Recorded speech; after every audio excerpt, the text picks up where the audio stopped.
G'day, my name is Joel Rasmussen for Southern Cross Combat, and ahead of his fight on Canggu Fight Series, I'm talking to Mr. Colby Thicknesse. Colby, I thank you very much for the time. How are you this fine Tuesday night? I'm doing very well, my friend. Very well. Good. I'm very happy to hear that. Just before we were recording, you're coming to me fresh off dinner. How was hmm dinner? As good as it can be a week and a half out from a fight, but weight's in a good spot, so food's good. Enjoy it. I Food video starts to come later on. You have to block hashtag food from your Instagram. You Yeah. just don't want to look at it. Oh, it's not too bad though. I'm sort of used to it because like I live at home with a fam and I got a twin brother, so I'll come home, there's pizzas, cakes, everything left out. Like I have a shelf with my own food and they used to torment me and like put food on my shelf specifically that I couldn't eat and that. So I'm pretty good with all this stuff now. We haven't had like a big conversation about your brother before, but we've talked about him when I've seen you before. Is he an athlete? Um, have you seen the Simpsons episode where there's the evil Bart Simpson? I have. Well, that's how we put it. If you count golf as a professional sport, he is a below amateur athlete. If you count golf as a professional sport, so So he's around there. a novice golfer.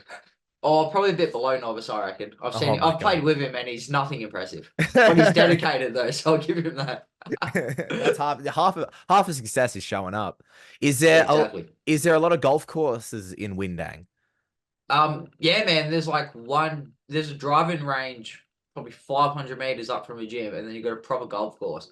And then more you go north, there's one in Wollongong, then Port Kembla. So then you go south, there's Shell Harbour, there's heaps of golf courses around. Oh, mad. Before we were starting, we were talking about food and we were talking about cooking. Um, I haven't done them because I am terrible in the kitchen. Are the cooking with Volk meals good for this time in camp, or are they like post-fight camp food? He's got one with Geordie where they do like a healthy wrap, I'm pretty sure, so that'd be good. But most of the other stuff is, yeah, post-fight sort of stuff. Do you ever follow the cooking with Volk video and have a cook like that? I actually haven't done any of his recipes. Like I say I cook, but like I'm fairly lazy when I cook. Like I just get one recipe and I'll cook it till I'm sick of it, and then I just go on a new recipe and I cook it till I'm sick of it. So I've got like staples, but like I don't really try to experiment or get too fancy in there. I don't What trust myself. what's the staple currently of the Thickness kitchen? Oh well, it's chicken, sweet potatoes, veggies. My God. Ultimate fighter meal. Exactly. I didn't prepare any questions about food, but this is the tangent we've Yeah, gone we're on. on. Um, bring it back, talking about yourself and the fight. You're fighting Canggu over in Bali. This will be the first time in your career you're fighting internationally. Maybe you might have a hard time finding food over in Bali. How is that for you to be fighting internationally?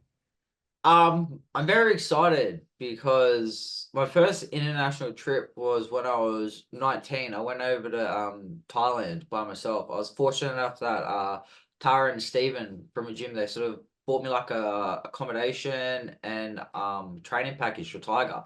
So that was my first trip over there. And as soon as I went overseas, I always knew I wanted to fight, but when I was overseas and because I left school, like finished school, and then I was able to dedicate that time, no work or anything, focus on training. I was like, man, this is unreal. So it's cool. So obviously I was there when I was 19, I'm 25 now. So it's been 6 years since I've properly been overseas for training. Obviously I've went over, did Vegas and all that sort of stuff, but that was more due to different circumstances where we stayed there for prolonged times and for the fights.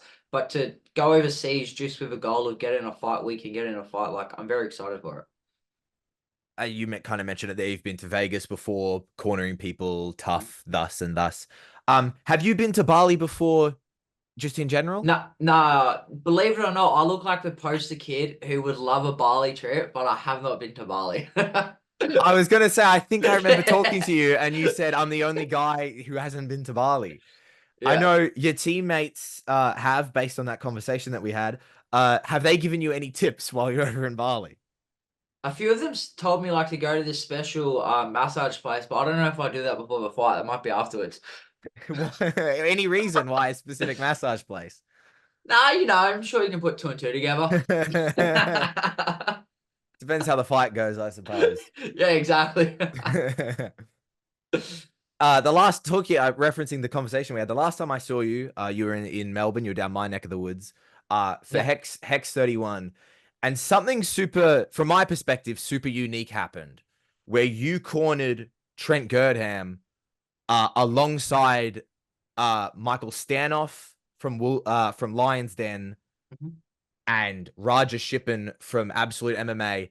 Uh, when you would then go on to corner against them in the very next two fights. Yes. What was that like for you?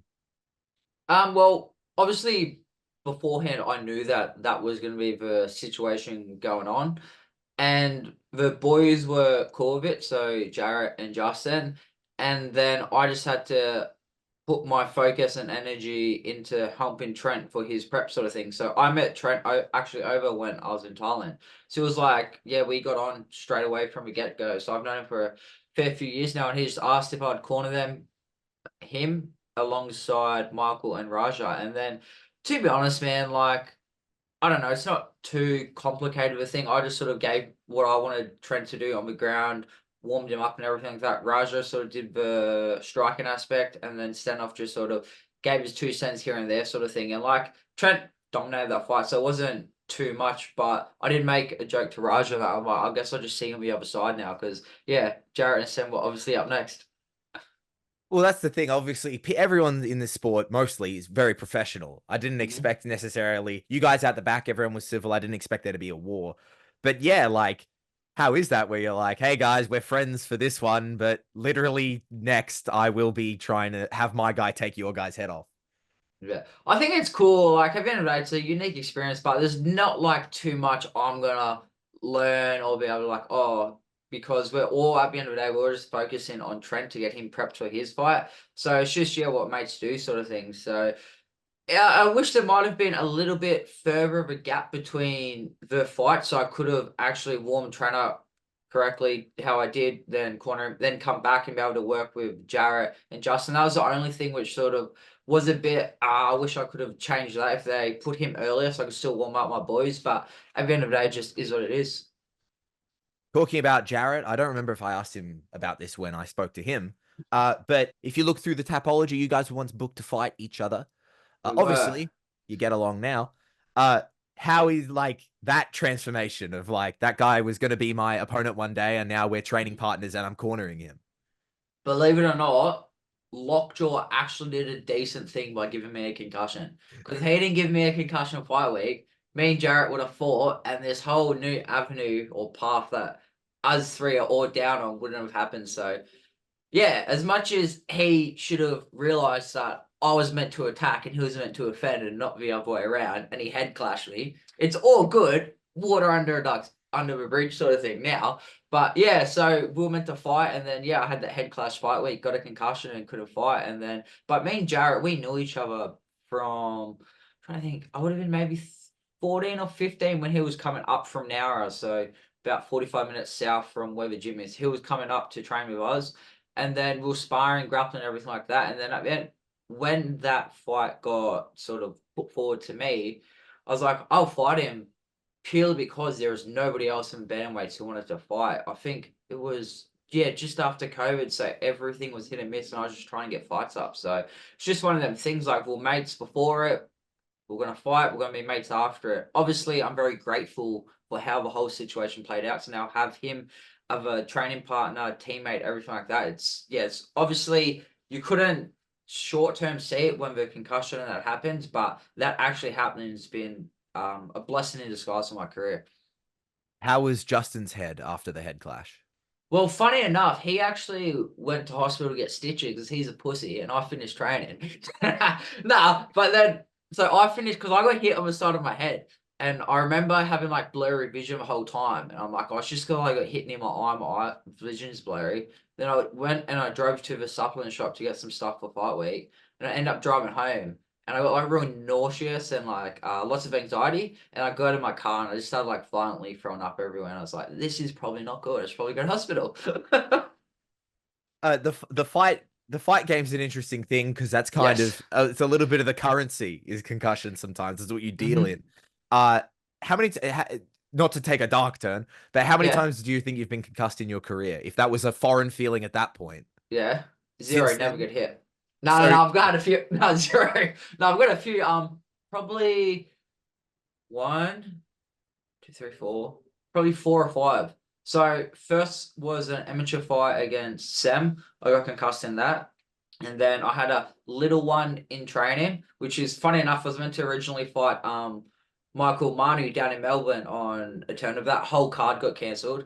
And then after that, it was the Justin one. That was my worst one. And then I had a minor one when I rematched Sam as a pro, obviously because I got front kicked and kneed and dropped twice. So obviously, but the worst one was the head clash. All the other ones were minors, but accumulation, it doesn't sound as good. But it's good because CT means I forget about it, so I don't have to worry. So true. You forget that the chin Exactly, might forget be about the bad. concussions. Yeah, it works out. Forget that you got dropped and just keep going. Yeah, fight on The autopilot. That's my secret. correct. The rock hard head of Justin Van Heerden. The most dangerous thing in Australian mixed martial arts. You're I've noticed it at least more. I'm not sure if it that has ramped up for yourself. But I feel like you're cornering more. I see you more backstage at events. How are you finding the cornering? I love it, man, honestly. So I've been coaching the kids at freestyle for how long would it be now? Like 12 or something years. So I've always been coaching, helping out going to just comes now and then sort of thing, even just coaching my boys and that. So yeah, recently since I think it was the last wars, not last one before, I really sort of stepped up after we did the first train altar program. I really sort of got to step up the corner and coaching side and honestly, man, I love it. I think it helps me improve as a fighter because we train day in, day out with each other. So I know how Justin responds to certain things. I know how Jarrett responds, how Seb, how Amina, and that. So it's good to sort of uh know what they do to a really good level and be able to give the advice you need to hear and that sort of thing. Because I think sometimes with if there's too many people going on, they don't actually understand the fighter, or say if it's like a massive gym and they have one coach who's trying to do so much for so many people, everything just sort of get that cookie cutter approach. Whereas, like perfect example, I had Trent, Justin, and Jarrett. I knew all the stars. I've trained with all of them for years now, so I could sort of tell little more niche things which would apply to them, which I couldn't necessarily say to someone who's done like a 20-week program. That so, but that's on the other side of school because I can see how much I can do with someone who's done like a 20-week program. So good experience I liked is one of my best mates, Mitch. He did the Ultra program, so we've been friends for years. So it was cool. He trained for 20 weeks. We got to corner my best mate for a fight and shit like that. So I love that aspect of a sport. How did Mitch do in his fight? He won. He didn't throw a punch because he was scared. So, but he just wrestled for 3 2-minute rounds and won. So good on him. He had a crack. I'm proud. I was like, bro, we're winning 2-0 pretty comfortably. I was like, let's just throw some hands and have some fun. But he's like, yeah, I got you. I'll make for a leg kick and he just shot. And I was like, well, we're gonna win anyway, but good work. The win's the win. That's all that matters. Exactly. W that matters. You talked about how, yeah, you can approach your teammates and understand what they need. I know some fighters, when they're in the corner, when they're fighting and people are cornering them, Mhm. some of them need all different things. Some people want information. Some people want, what are they doing wrong? What did the other guy doing wrong? You don't have to get super in depth with it because I understand. Mhm. But with each of the pros at your gym, what do they need? What is like Justin need? When you're in the corner with Justin, what are you telling him? I'm more telling him things that, well, it's a sort of, it's more things that I know he can do that he isn't picking up on that there's something to exploit sort of thing. So say with George Mengos after that first round, I was like, okay, he's obviously got very good submission defense in that. I was like, we can keep the same thing, but we can put him down and we're just gonna have to change from finish with grappling to finish with damage or looking damage to open up the finish and stuff like that. Then say with Jared, it was just more some technical things. I was like, he's biting in your fakes really well, so we can fake and go. We can delay the fakes and just more technical aspects. I know because like obviously Justin and Jarrett, two very different styles. So there's grappling aspects I can see which Justin capitalize on striking with Jarrett, or vice versa, sort of thing. Without getting in, yeah, too much detail. Yeah. Of course. And then yet again, similarly, I understand not all the secrets of the Mhm. trade, but for yourself, when you're getting cornered, Yep. are you a guy who just like gets told you're killing him, keep going, or is it more of an information type exchange?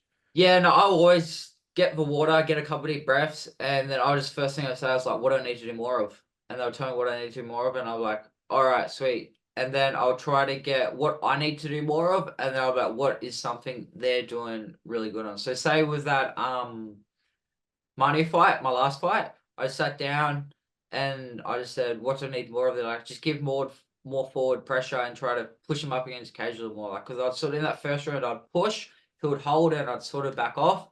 And then as soon as I just sort of committed more to that forward pressure, mixing up level change, I ended up getting him down both times pretty comfortably, sort of thing. So it's more things that they can see, which I'm not aware of. Okay, sick.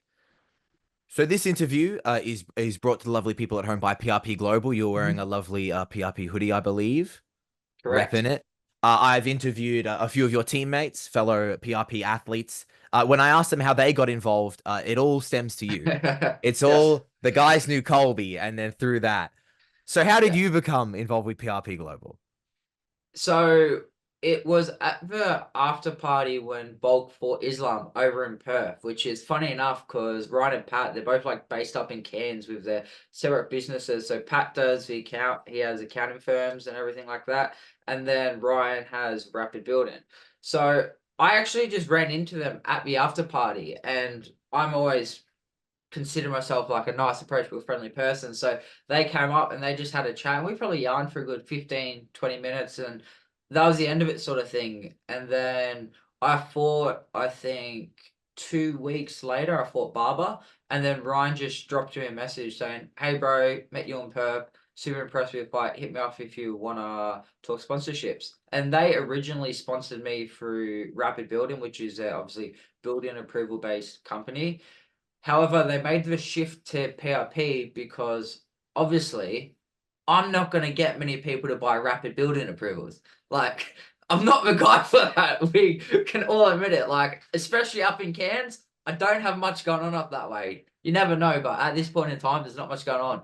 And they wanted to do more like, they wanted to continue sponsoring athletes, but they wanted to do it in more of a sort of genuine and connect with athletes on more of like a personal, deep level. Hence how they made the supporter shirts, which all the proceeds go to us. They look after like our nutrition, they can cover flights, accommodation, and everything like that. So having the POP boys on board has honestly like it's changed my career. Like having someone backing you, not just like financially, but knowing that they actually care about you as the person. Because realistically, anyone can say, "Hey, put my logo on you. I'll give you X amount of dollars." Like the money helps, but there's like no real deep connection. It sort of feels like just a exchange.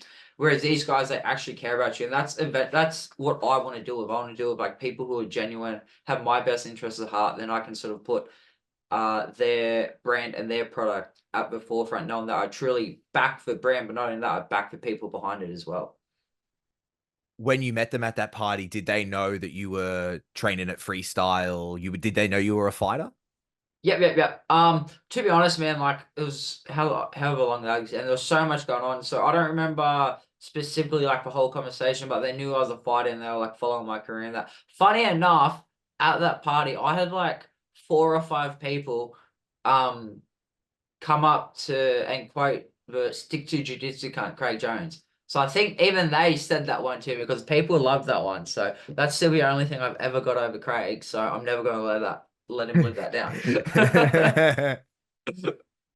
You kind of touched on it earlier in your answer, but how have been some of the ways that PRP has supported you? Yeah, so initially it was with the finances, and then they got me a full kit of the Normatec recovery. So I got the boots, I've got the arms, I've got the hips, and then as well as say if I go to fight down in Melbourne, they'll be like, hey, we'll put you up in this apartment so you have a kitchen, a bath, and everything like that. Then they look after my nutrition side of things. They help me with the athlete's nutrition meal plus covering like the cost for having a nutritionist. And I know for Amina they do sports psych stuff. For Seb they covered his surgery. For Justin they offered plastic surgery, but he didn't take him up on that. So yeah, it's just they're really good people helping out with boys. Poor, poor Lockjaw, poor guy, I know he's confident. dude. Me, that was Colby Thickness. I have nothing to That do with was that. 100% me. That was this. I like Justin. He's not Catching done. strays. Now that never done nothing wrong to me. Never done nothing wrong to me. Um, talking about Justin, I made that Mhm. joke with him when he was in Melbourne. When you were down for to Melbourne to corner him, did you stay in Melbourne or were you fly in, fly out? Good question. That went fast. I think I flew in Friday and then I flew back Saturday. Yeah. Okay, so yeah, you did stay a night because they put Justin Yeah. up in the penthouse. Justin. Yeah, that's what I stayed. Yeah, I actually stayed. I slept. I had to sleep on the couch though. Well, I fell asleep on the couch and Trent woke me up. And I was like, and he's like, go on my bed. And I was like, he's like, go on my bed. I want to watch TV. I was like, bro, it's 2 a.m. Let me get to sleep. I don't care. Must be nice, man. Looked like a nice place. Must be nice, Colby. Must be nice. It is what it is. Not bad. Hotel rooms in Vegas, hotel rooms in Melbourne. Now, talking about the shirts, Mhm. I spoke to Amina and I spoke to Seb about both of their shirts. They both specifically picked not to have their face on the shirt. So Yeah, far, as far as I know, you are the only PRP athlete who decided to have their face on the front. Why? yeah. Brandon. No. I like the photo, and I just think I don't have any sort of logo or anything that represents myself. And anybody who knows me probably knows the best way to represent Colby is just put his face on something, and that's Colby. So it just worked. If you had to have a logo, what do you think it would be? Any symbol to represent you. Well, I can't say it; I get cancelled. No, let your imagination run wild. A logo. I don't Massage know, parlor sign. maybe like a Rubik's cube or something to act like a. Oh no, I'd have a horoscope chart, like what you call Oh, horoscopes. Yeah. are you big into horoscopes? No, I just tell females that I am. I That and you love it. can cook. And I can cook. Come on. Ultimate connection. What is your star sign? Just for all the I'm a people watching. Cancer. Oh, of Cancer. course. And that Yeah, means I'm in that. touch with my emotional side. Do you think you're in touch with your emotional side? Off the record, no. uh, Last time I spoke to you in a interviewing setting was after your victory over Michael Manu, I believe, Mhm. down in Melbourne. That fight was a number one contenders fight for the Hex Bantamweight title. That is not your next fight. You're fighting on Canggu Fight Series. Yes. How come that? How come not fighting on Hex? So we fought in at the start of March. I got offered. I didn't get offered, but Joe said, "Hey, do you want me to put your name down for the May card in New Zealand?" And I said, honestly, no. I'd rather wait till June. I had a couple of niggler injuries, like I had like a bone bruise going into that fight. Like my ankle was like just lots of little things I just wanted to really let heal. And then June came around, and Cody wasn't ready for June.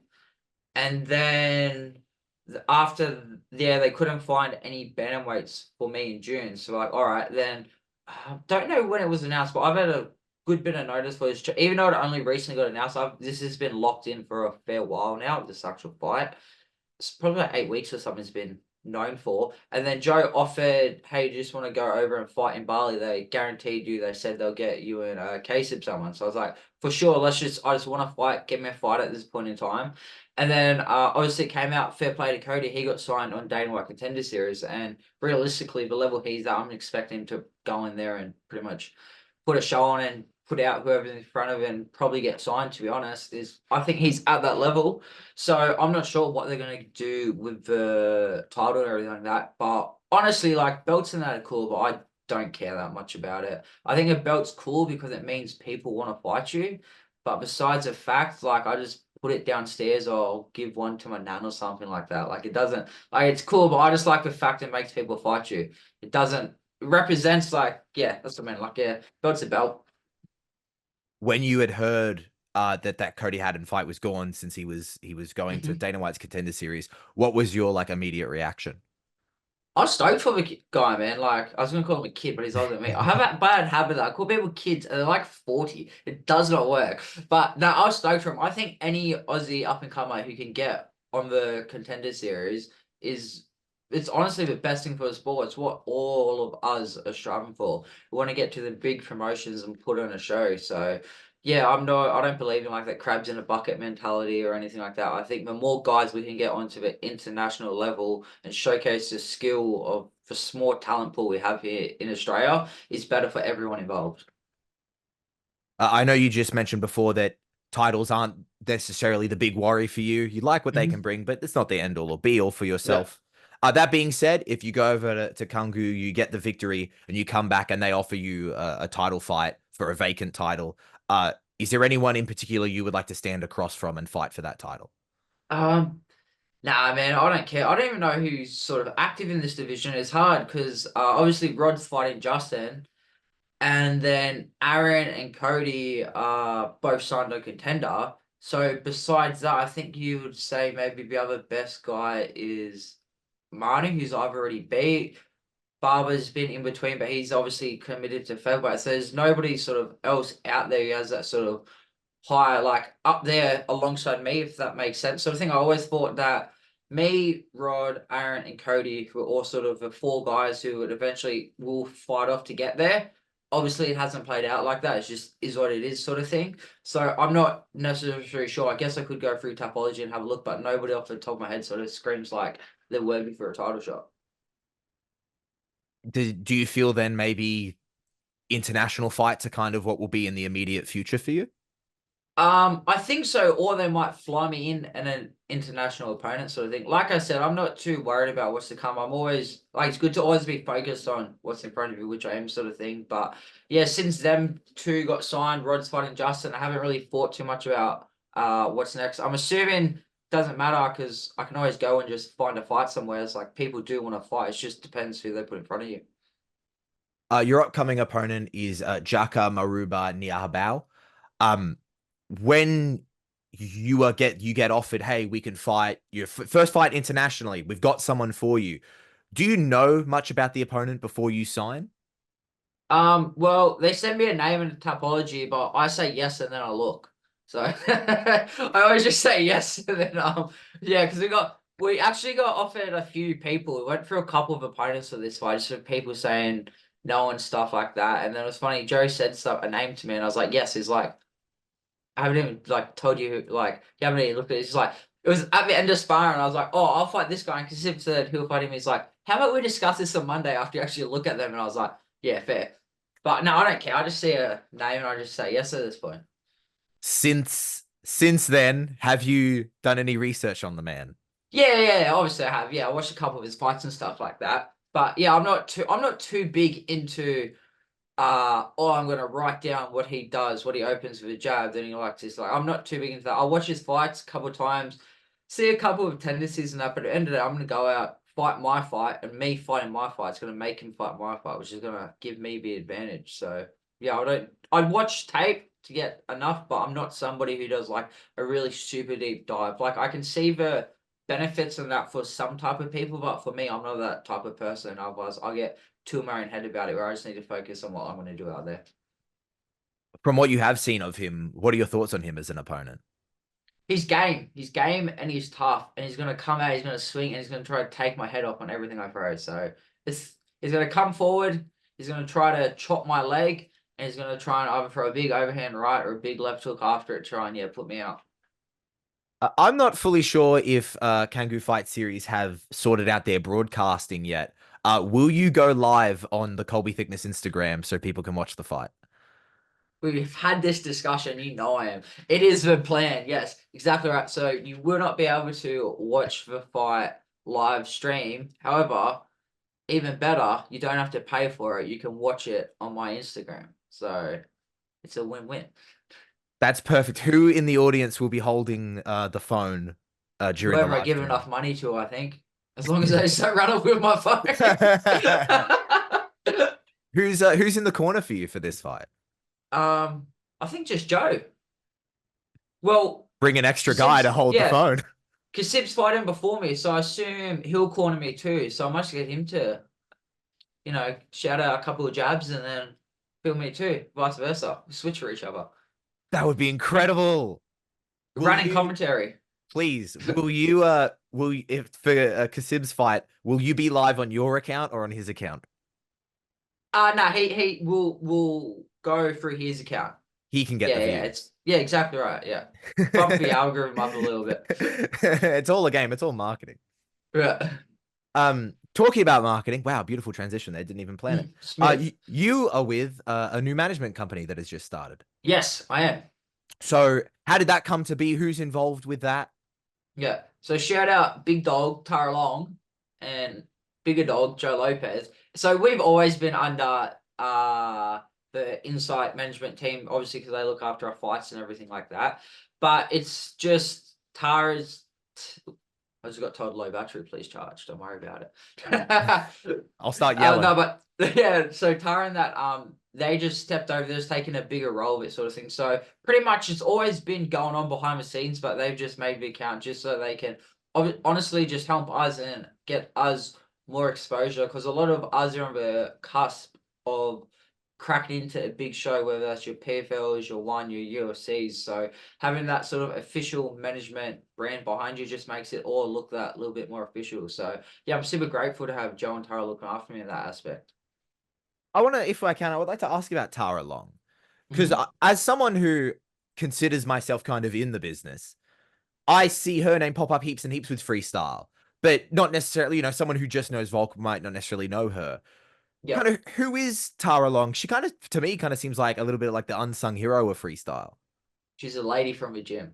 Nah, she's gonna hate that, but it's funny. No, so how long ago? She and her partner Stephen came to the gym ages ago. They moved down from Newcastle.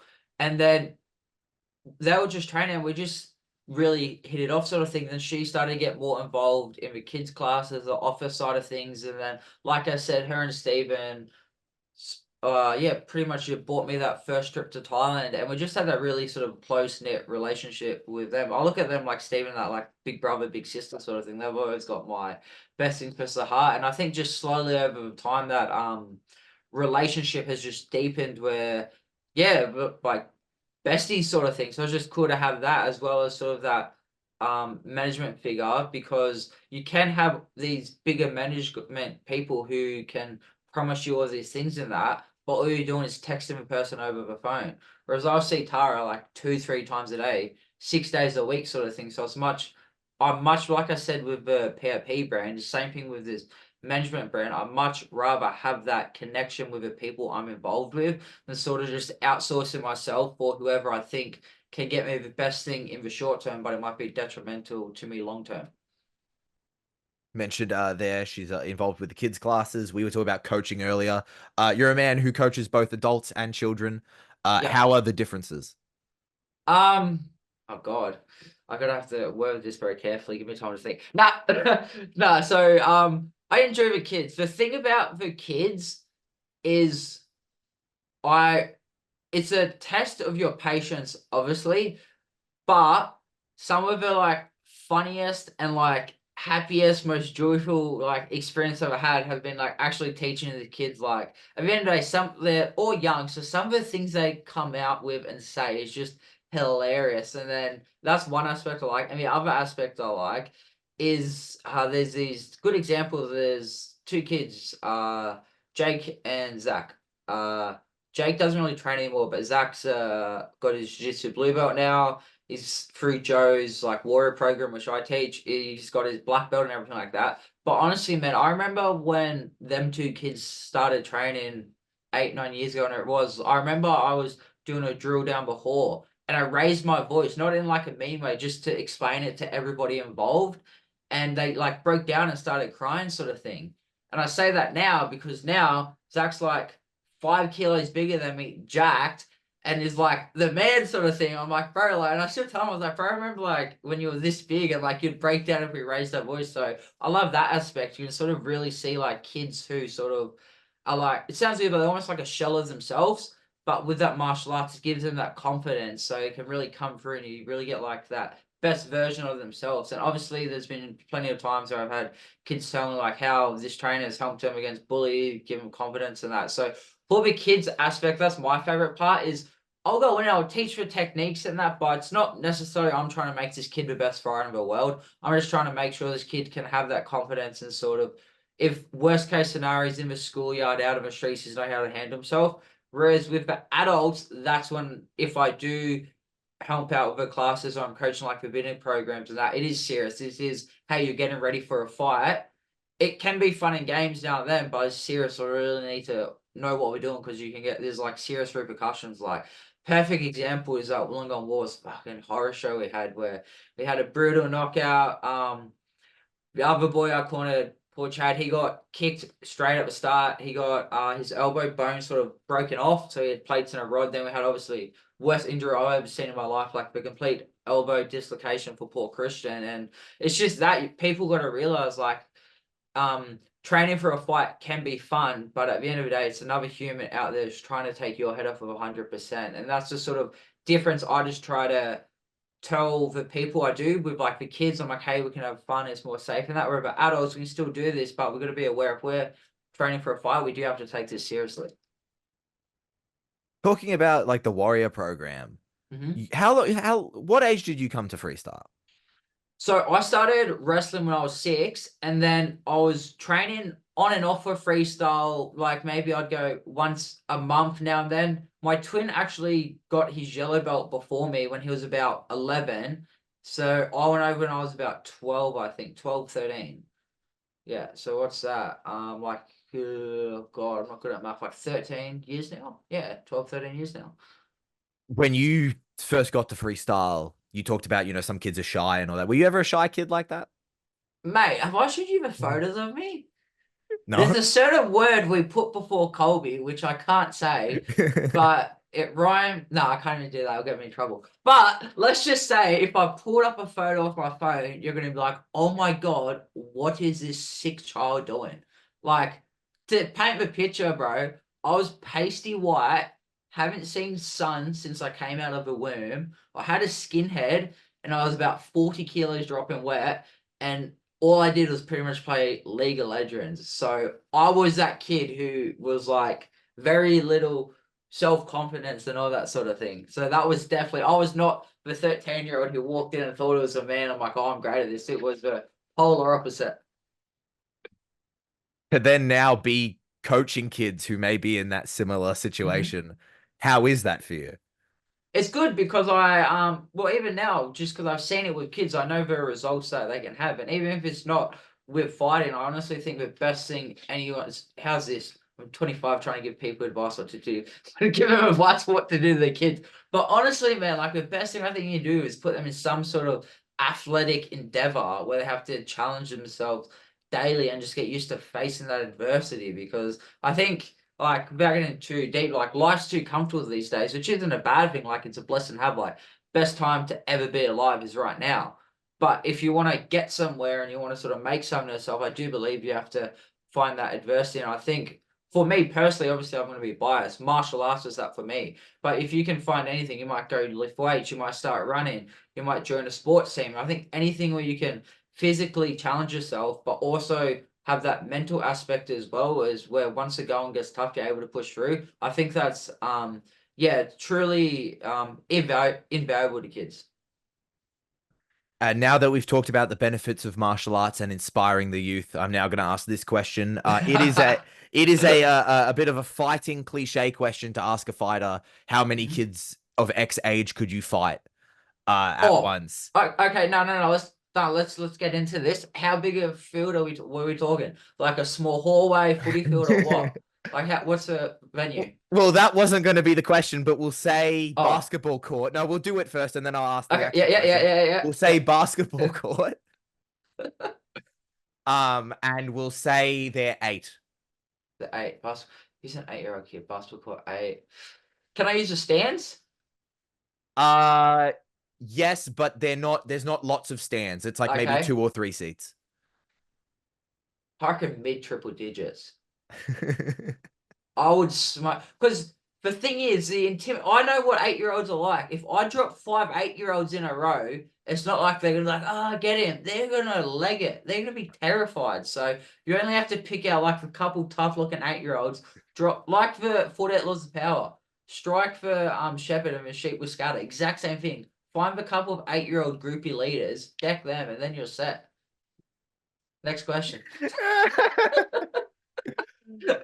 Oh my God.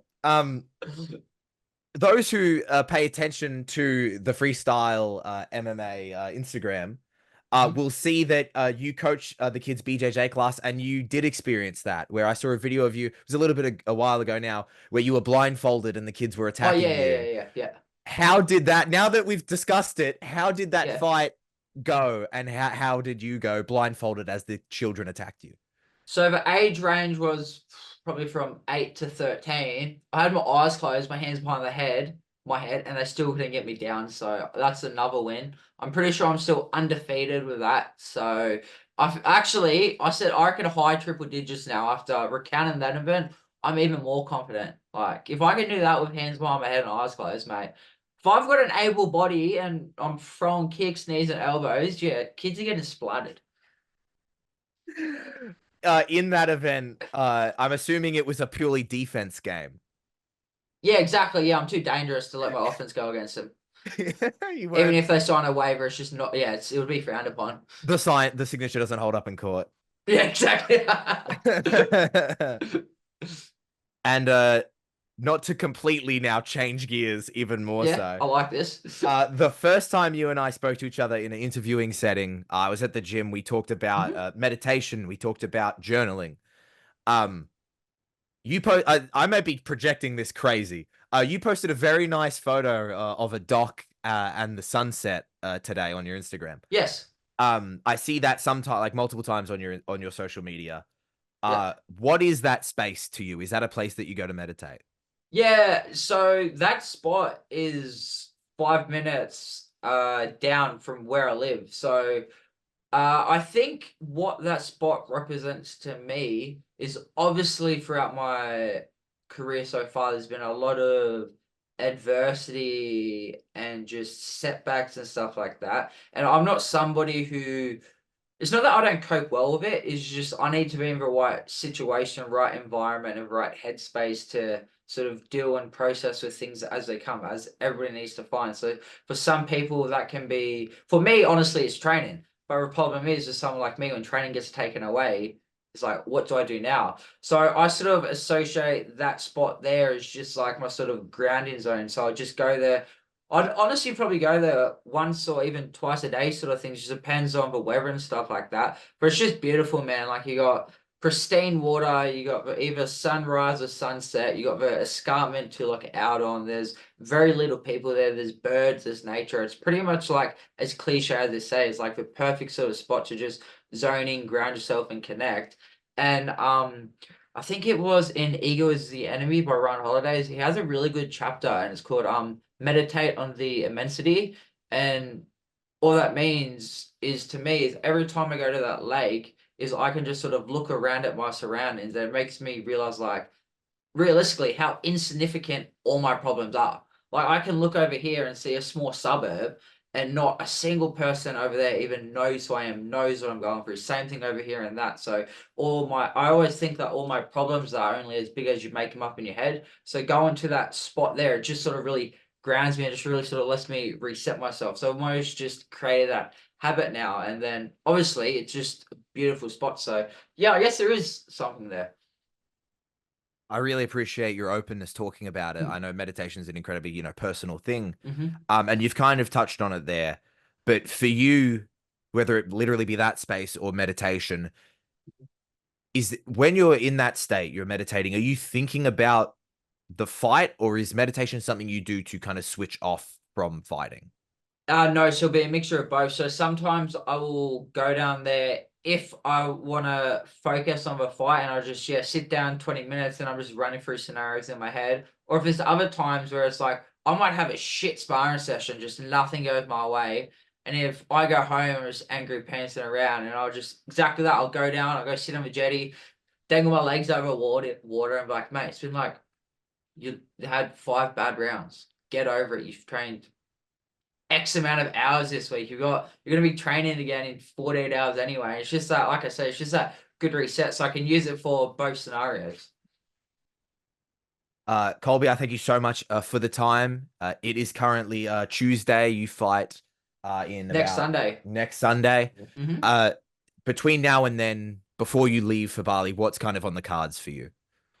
Honestly, man, just sharpening up my tools, and just soaking it all in. Like I towards this stage of camp, the last week of camp and fight week, I really try to just, as much as the training's hard, the food gets low, weight start to weight cut and that, every single time, like I always tell myself, like there is a chance that this could be the last time you do something like this. So I always just try to stay as present as I can and just enjoy the moment. Because like I've had, like I said, some severe injuries where I wasn't sure like how long I'm going to be coming back from that. So just to be always being back in this sort of 2 week out, 1 week out period, I'm just super grateful to be here right now and just be present and just sort of take each day as it comes and just enjoy the training sessions, enjoy the chicken and sweet potato, and enjoy everything together, sort of thing. Colby, thank you so much for the time. Best of luck in the fight and safe travels over to Bali. Thank you very much, bro. Appreciate it.